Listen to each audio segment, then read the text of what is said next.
Brew was born into, like millions of others, the city of New York, which was a vibrant hub of creativity. His family recognised another channel of creativity, the walking, talking Brew, who himself had a vital heart of creation, which was fostered by his family and encouraged to blossom. Well, Brew, you've been around a bit. 6 months ago you were born and you grew very quickly. Exactly. No, but it's the saying on the streets is that it was Buffalo where you got your music, but it's not. You were born in New York City. Yeah, born in New York City. So give us a bit of background. Like you got into the New Romantics when you were in the pram. Yeah. Yeah. But what happened in New York City and then lead us on to Buffalo? Because my family, we were living in New York. Right. And then I was going to high school in New York. And that's when I kind of, all this music was happening around me. And yeah, it was an explosive time. Yeah, it was. Yeah, it was the 80s, wasn't it? Yeah. You know what I mean? So you had New Wave, into punks, New Romantics. Some really cool bands. The hard rock scene was amazing. Did Scar feature at all in New York back then? It was probably there, but I wasn't aware of it. Right. Okay. So yeah, but I got into the specials and toasters a bit later. Right. All those ska punks. They probably had a scene. CBGBs snuck in there a few times. Wow. I was 5. 5, my God, man! You must have looked. Good fake ID. Good fake ID. They let anybody in. Hey, kid, stop calling me kid. He's a kid. Wait a minute, I think he's a baby. Yeah. Anyway, but yeah, so I used to peer through the windows in the Bowery of the CBGBs to see what bands were playing, and they were usually punk bands. So I was already kind of getting used to that sound. And it's like, oh, okay, this is what it's like. And then the Bowery, like some Blondie, Ramones, that all that music's happening at that time period. And and of course they all, Talking Heads, they all kind of got their start, or they featured in CBGBs. Right. Which is now a jean shop, unfortunately. Oh my God, music is dead in New York. Yeah, and all the really cool venues are closing down, right, left and center. Right. So now it's like, I think New York's mainly a place for yuppies and what do they call those people, Upwardly mobile, apparently. Yeah, they suck. As if encouragement was needed, Brew received the first golden ticket to his first gig, The Pretenders. And it was there not only he fell in love with Chrissie Hynde's stage presence, but he got to observe how to put on a magical show, because that's what it was to him. It was then that he took the leap personally into the musical world with the purchase of his first guitar. As he says himself, if it wasn't for that gig, his life could have gone anyway. His first string of gigs were in the local Catholic church, which could hold up to 2,000 people, which was perfect for Brew to hone his skills, putting the fear of God into the parish priest as he rocked the church. After rehearsal in church, Brew decided to rock his high school with bandana and all. You see, I saw my first concert, and I'm actually wearing the T-shirt. Check this out, the original T-shirt. Well kept. You know how to wash your clothes. There you go. The Pretenders. Right. So this was a concert back in 1984. When you were in the pram. In the pram, yeah. Radio City Music Hall. I saw my first concert, and my life changed forever. What was it about the Pretenders that really caught you? Well, see, I don't know if it was necessarily the Pretenders, but the fact that I went to my first musical concert just opened your eyes. Yeah, I said, "Oh, that's what I want to do." And I got so turned on by watching all the crew just moving the gear around and all the lights and and then the show started. Like, wow! But I knew the Pretenders music and the Alarm because I was already into those bands because everybody in high school was listening to it. So I'm like, "Oh, this is cool." And then my friend got me a ticket, and we went, and I still have the ticket. And it just changed, opened up something, Worldview. Yeah, but I was already into music, but Was this in New York? In New York. This is still New York. Yeah, we're still in the city in Manhattan, and so yeah, I remember that night very clearly. May 1st, I think, May Day, I guess. Brew finally escaped from New York to go to Buffalo to attend college. It was there where he spread his musical wings even further and developed his own style. He soon realised with his punk top and skinny jeans that he was in essence an outcast. I was like Nerd Factory geek, I was still playing marbles and G.I. Joe dolls.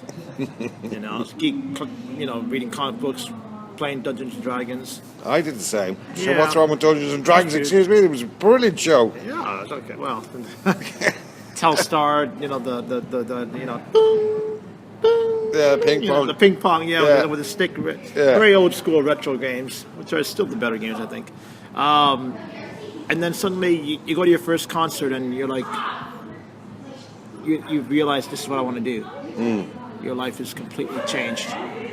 You know, the next day I got a guitar, didn't know how to play it, but I said, this is what I'm going to be doing. But see, I was kind of turned on to music already. You know, Who was your influence before the concert? before the concert, I was in a lot of bubblegum rock, I guess. Right, Like, okay. 1970s AM radio. It was then he recognised from attending gigs in Buffalo and gigging himself that he could make his dream a reality.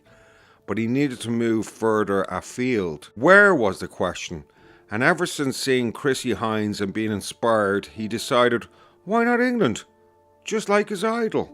He finally decided to take a leap of faith and stretched his wings so far he found himself in London, England for a short stay. And on his return to the USA, he acknowledged that his life there was over. What happened in London? What opened your eyes in I London? don't know. I think a newfound freedom, maybe just a new culture, just something different. A bit like You know. Sting, I'm an alien, I'm an illegal alien. You know what I mean? Yeah. I'm You know? an Englishman in New York, you're a Buffaloian in New York. Yeah. In one last-ditched effort for America, he went to San Francisco to visit his brother. But that turned out to be the final nail in the coffin for the good old US of A for Brew.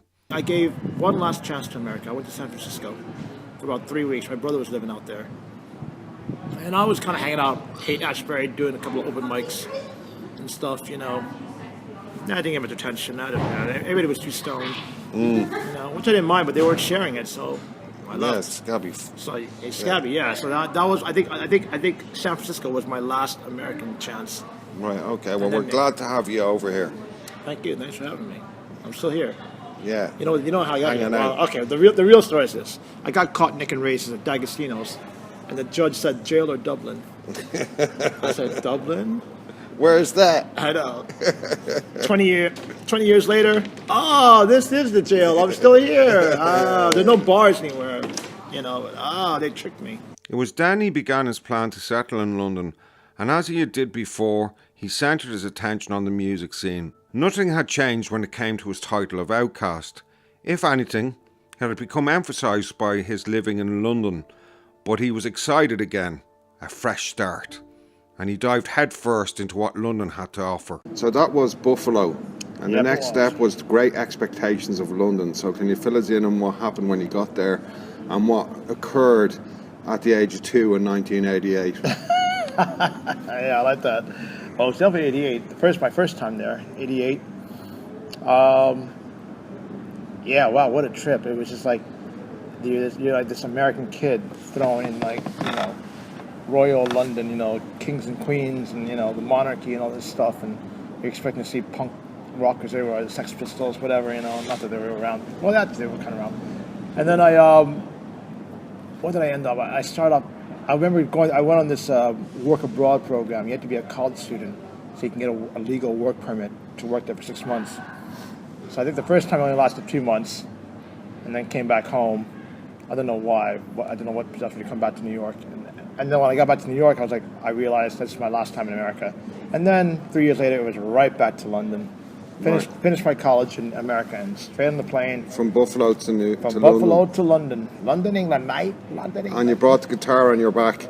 Guitar, bag of clothes, And dreams. and a lot of dreams. Yeah. And so there was no real plan. I knew I had to go find a job, so I found any old job, mostly pub work. Right. You know, but I did work in retail. What else did I do? Yeah, I worked in a cab company. Answering phones. Answering phones, taking bookings. That's why I know all the London postcodes by heart. Wow. Okay, you had to memorize, you know, you had the BBC accounts, you know. Yeah. But they didn't put me on that table. I wasn't good enough, so whatever, fuck them. With many of his jobs being in bars, his fondest memories are of Croydon, where the locals took a while to take to this impudent Yankee. You were still a very young man. I was still very young, yeah, and I was a loudmouth. I mean, a loudmouth New Yorker off the boat. So how was it? Were you welcomed, or was there a bit of hostility at times? Oh, I think it was probably, I wouldn't say hostile, but there was very anti-American sentiment. Right. You know, so every time something happened on the news about America, they'd all kind of look at me. I'm like, fuck you looking at it, I'm from New York. We don't care about the rest of America. You know, New York might as well be a country by itself. Yeah. You know what I mean? He was constantly accosted by the locals, but eventually they accepted him because his exuberant personality brought life to an otherwise jaded scene. His response was, "Screw you, I'm the Duke of Beer." You know, and They didn't want a yank. They did. Yeah, I guess not. Well, I was there. I think they tolerated me. Right. You know, I liked them, and they just kind of tolerated me. And there was always this, you know, I was always referred to as the Yank. It was never, "Hey, Brew, what's up?" Yeah. You know, it's like, "Go home, Yankee." Go, you know what I mean? It's like, and then I'd piss them off. I'd say, "Well, you know what? I think I'll." So when you going home, Yank? I think I'll stay a while longer. I want to be a Duke. I want to meet the Queen and become the Duke of Beer. You know, I mean, the Duke of Beer. You know, so I did totally piss take. And I would work in the pub and can I ring the bell? Can I ring the bell? Last orders, you know. Yeah. I'm like, hey, you know, like, hey, chunk with the Queen, chunk with the Queen. Like, and they're like, "Oh my God, an American in Croydon." I'm like, there goes the neighborhood. But actually, I brought life to some of those pubs because they said, "You know what? Don't mind them. It's a great thing that you're working in this pub because before you came here, Yank, this pub was boring." You know, it was almost like being on the set of Cheers. I knew everybody's business. Right. I was like, "Hey, so how are the kids? How you getting?" A bit like EastEnders. Like EastEnders, yeah. The Mitchells. Yeah, actually knew somebody named Mitchell, and he was kind of dodgy as well. And then what else? There was. I always gravitated toward pub work because I thought he could kill two birds with one stone. You get a job and a place to live. You know? Right. But then the problem when you live in a pub is they can put you to work whenever they want. Musically, his world had grown exponentially. He was experiencing everything from rock, heavy metal, and reggae. And as he said himself, London was a reggae town. Musically, I was hanging out in the East End of London, Wapping. I think it was my first little studio. And then I got involved with a bunch of reggae heads in the North London Black Co-op. And man, that was amazing. Because it was like this really dark rehearsal room, just black lights, and everybody's smoking doobs.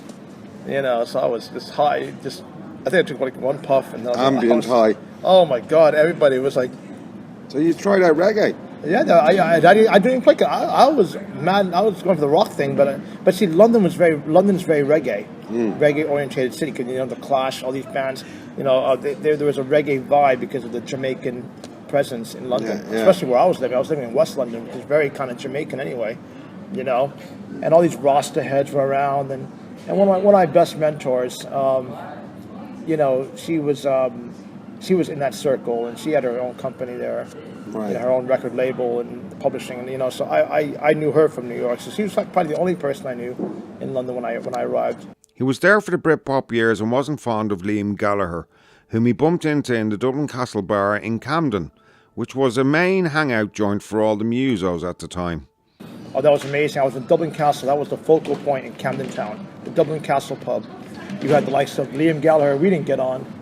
I didn't like him anyway because he was, I don't know, he's a muppet. And you know, he'd be sitting there. He'd be standing there with two, you know, two dozy birds, and none of them were Patsy Kensit. And I made some comment, "We're the real rock stars," and he just gave me a dirty look. And they had the Blue Tones cast from Liverpool, Space. Who else? I mean, the whole Britpop scene. And I was rehearsing this really salubrious studio in South London, Terminal Studios, because I heard the Pretenders rehearse there. So I thought, oh, okay, I'll you know, everybody was rehearsing there. I found myself in these really amazing studios. Yeah, you were meeting loads. You were meeting them shakers and makers. Yeah, there was Sneaker Pimps. You know, I met the singer there. We hang out in the cafe. You know, they have a little pool table, snooker, whatever. Brew knew London at this stage like the back of his hand. It was a divided city, north, south, east, west, and musically divided too.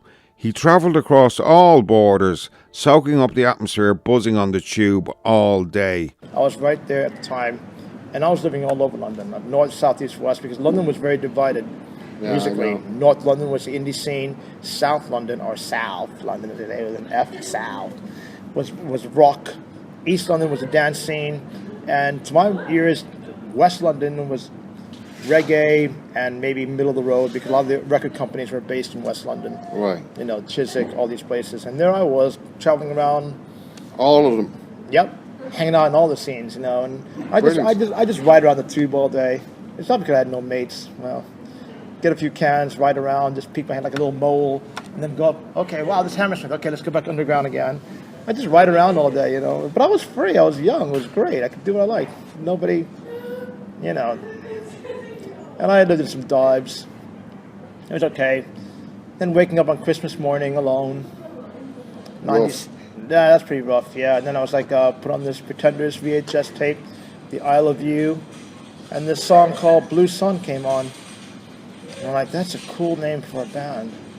In 1991, after losing yet another job he couldn't care less about, he found himself at a loose end. A friend mentioned Dublin in passing. He didn't even know where Dublin was. But as before, his curiosity piqued and he launched for Dublin for the weekend, unbeknownst to himself that it would turn into 20 years. It was on a return visit to his beloved London that he met another musical hero, Joe Strummer, who gave Brew his blessing when it came to his Dublin project. So with Joe Strummer's blessing, you ended up in Dublin. So where did it go from there? Because you were in Dublin before. I was already in Dublin. I first came to Dublin in '91. And you couldn't stand the place. Well, here's the weird thing. I was over in London, right? And I lost my lame-ass job in London. So someone said, come to Dublin for a weekend. I didn't even know where Dublin was. You know, but, you know. Dublin in Alabama. You know, Dublin, New Hampshire. And then I guess what happened was a 3-day weekend turned into over 20 years. Wow. You know? And then I left Dublin for the Britpop years, went back to London, and then that's when Joe Strummer said, I think you need to return to Dublin and do your thing. And did he give you a reason or just said? Well, I told him about this idea for my current band that I have now, Blue Sun. Right. I said, listen, I think I need to go back to Dublin. I had this idea for a band called Blue Sun because it was a song by Chrissie Hynde, the Pretenders, and of course Joe Strummer is good mates. You know, he was good mates with her as well. So here I am in West London, you know, and you know he's like, yeah, and he loved Dublin. He said, yeah, I think he's half Irish anyway. I said, yeah, you got to get back over there. You got to get to Dublin, mate. Get that band going, you know, and so I did. Joe had grown a fondness for Brew and his mad schemes, and there were plans after Brew formed Blue Sun to collaborate, but unfortunately Joe passed and Blue Sun was born. You know, the same band, and then we wanted to actually support him one time, but I think 2 years into the formation of Blue Sun, he passed away. Tragedy. When it's not broken, don't fix it. So Brew, following past endeavours, centred all his considerable focus on the Dublin music scene, finding another job in the Bag It In, the mecca of the scene. You were involved with the Bag It In as well. Yeah, okay. Back in the early days, yeah, we had I was thrown right in the middle of the Irish music scene. The Bag It In was the place. And was that by chance or by? I got a job. I was a lounge boy. Well, I was a barman for like 2 nights. Then I got demoted to lounge boy. But which ended up being better because that means I could see all the bands and skive off. After his idol's blessings, Brew knew it was time to take things serious, and Blue Sun galloped over the horizon. From 2001, Blue Sun rocked up the music scene, getting airplay on a regular basis and playing Vicar Street for their 3rd gig. It seemed Joe was looking down happily. You know? And when did Blue Sun start getting up on the stage and doing their own thing? Right, well, let's see. Well, after I told Joe Strummer, or after I got his blessing, that was 99, so it would have been about 2000, 2001. Right, and how did it get going? Like, wow, that was, we were at this young band. I teach rock, by the way. Oh, I teach rock. Oh, yes. It's a new school program that's being rolled out worldwide. I'll tell you about that later. Yeah. Right. But by day I'm actually a teacher. Yeah. So by day I teach special needs kids with disabilities. And that's over here. That's in Dublin. And at night I teach rock. So I'm always teaching, I guess. No homework. The homework is no homework. Wait. But yeah, as I was saying, the Blue Sun thing. We were this young band that came out of nowhere. We were super melodic, getting airplay. I don't know how that happened, and you know, we were getting opportunities that bands had to wait 5 years for. Like our 3rd gig straight away. Yeah. Our 3rd gig was Vicar Street, 1,000 people. Brilliant. Our 10th gig was Manchester, England, at In the City, the music festival, wow. representing Ireland. So IMRO, which is like the Irish music rights, they were kind of championing us, you know, because at that time, back in 2000, 2001, all the bands here were anti-melody. And they wondered why they weren't getting played on the radio. I said, "Cello, listen, if you don't have melodies and people can't sing along, you're not coming to the radio. It's just that simple." Blue Sun was brought to the light of day by Brew, but in the early days it was a group project. With all this immediate success, everyone looked to Brew as the mastermind, but just as before, Joe was definitely smiling, because Brew himself admitted it was all luck. But even though we were getting the radio airplay, I still went out there in solidarity and marched with the bands, get more Irish music on Irish radio. I was still there, because I knew what it was like not to get airplay. And then, we supported Cheap Trick.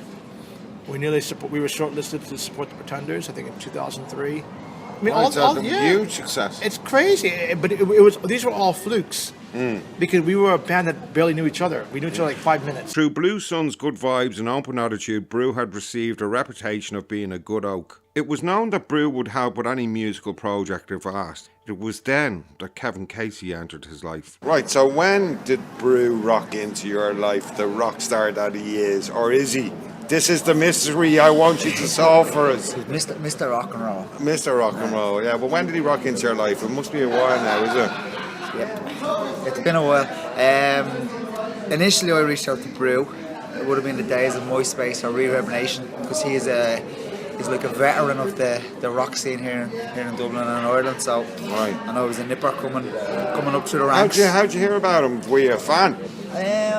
Yeah, I would have been, I guess. Yeah. Right. I mean, we sent him a message anyway saying, "Look, I'm trying to get a few gigs or whatever. Can you help me out?" And yeah, lo and behold, Brew being the character that he is, was straight back on. Give us a bit more. What is the character that he is? I think Mr. Nice Guy. I don't think so. I always say Mr. Nice Guy, Mr. Paddy Americana.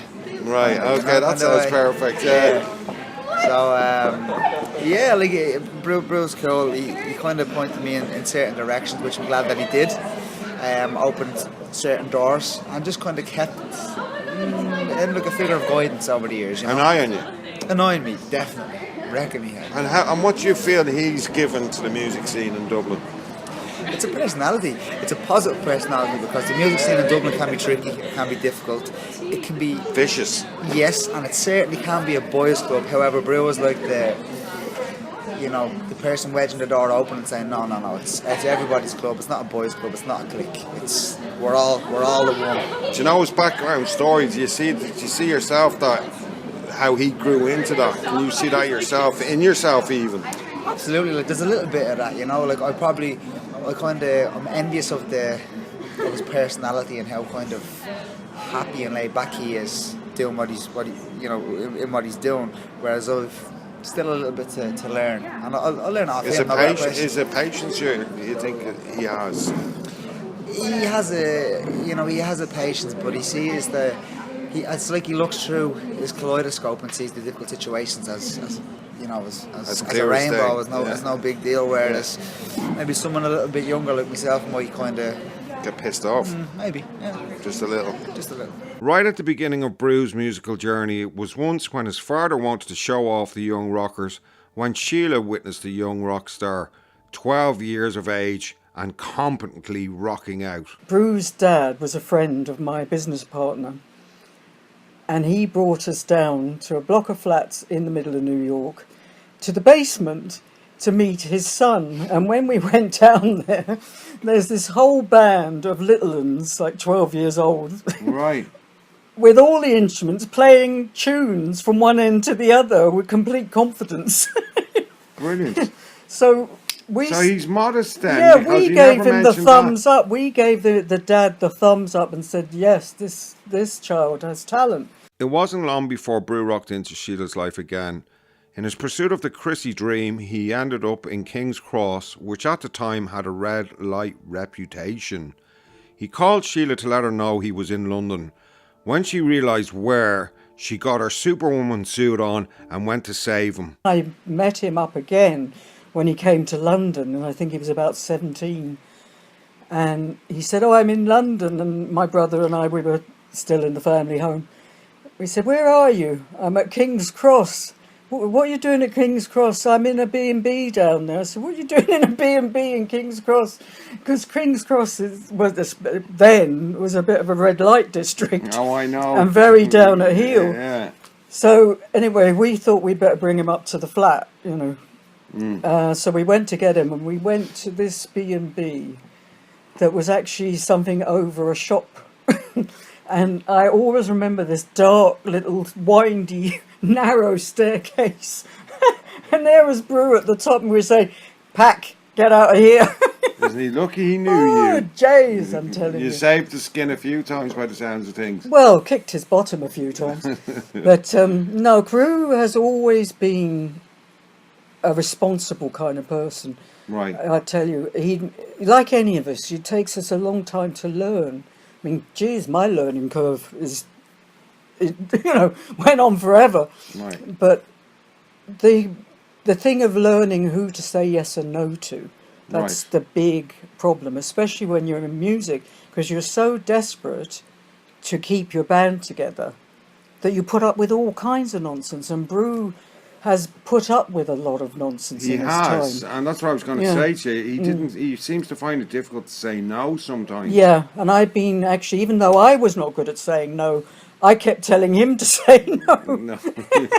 Do as I say, not as I I do. Exactly. Yeah. But so over the years, we've had lots of conversations about situations that he's been in with bands.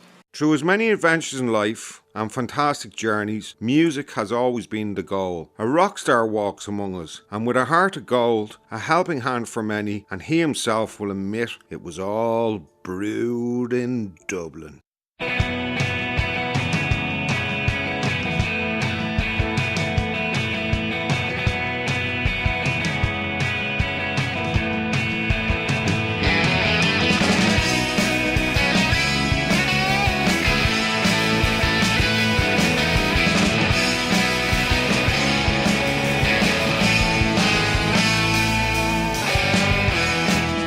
Destiny of change